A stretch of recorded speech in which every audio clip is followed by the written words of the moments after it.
আসসালামু আলাইকুম। আপনারা সবাই কেমন আছেন? আশা করি ভালো আছেন। হুমায়রা রান্নাঘরে আপনাদের সবাই স্বাগত। এখন নিয়ে আসছি, দেখতে পারতেছেন আমি নিয়ে আসি চাঁদা মাছ। চাঁদা মাছ আমি ভাজি করব।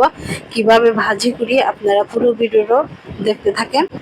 এখানে নিয়েছি আমি পেঁয়াজ কুচি, আর নিয়েছি কাঁচা মরিচ, নিয়েছি অল্প করে, আর দিয়ে দেবো আমি হলুদ গুঁড়া অল্প করে, দিয়ে দেবো অল্প করে স্বাদ মতো লবণ, দিয়ে দেবো অল্প করে মাছের গুঁড়া, আর দিয়ে দেবো অল্প করে ধনিয়া গুঁড়ো। এখন আর একটু দিয়ে দেবো অল্প করে আদা। এখন ভালো করে আমি মেখে নেব।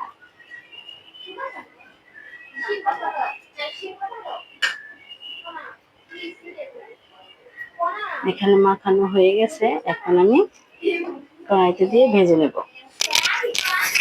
এখানে নিয়েছি একটি কড়াই, কড়াইতে দিয়ে দেবো আমি খাঁটি সরিষার তেল,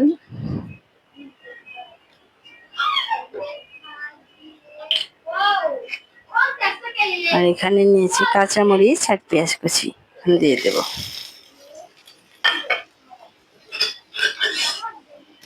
আমি একটু দিয়ে ভালো করে লাল লাল করে ভেজে নেব।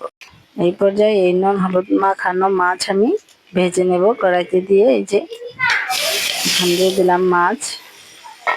এখন ভালো করে নেড়ে চেড়ে একটু ভেজে নেব। এই পর্যায়ে রান্নাটা হয়ে গেছে, যে দেখতে পারতেছেন কতটা সুন্দর করে আমি ভাজি করেছি। এইভাবে করে কিন্তু চান্দা মাছ ভেজে খেয়ে দেখবেন, খুবই ভালো লাগে খেতে, আর না খেলে বুঝতে পারবেন না এটা কতটা মজার হয়েছে।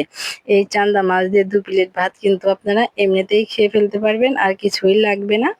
এরকম নিত্য নতুন ভিডিও পেতে লাইক করুন, শেয়ার করুন, কমেন্ট করুন বেশি বেশি, আর ফলো দেন। ভালো থাকবেন, সুস্থ থাকবেন। আল্লাহ হাফেজ।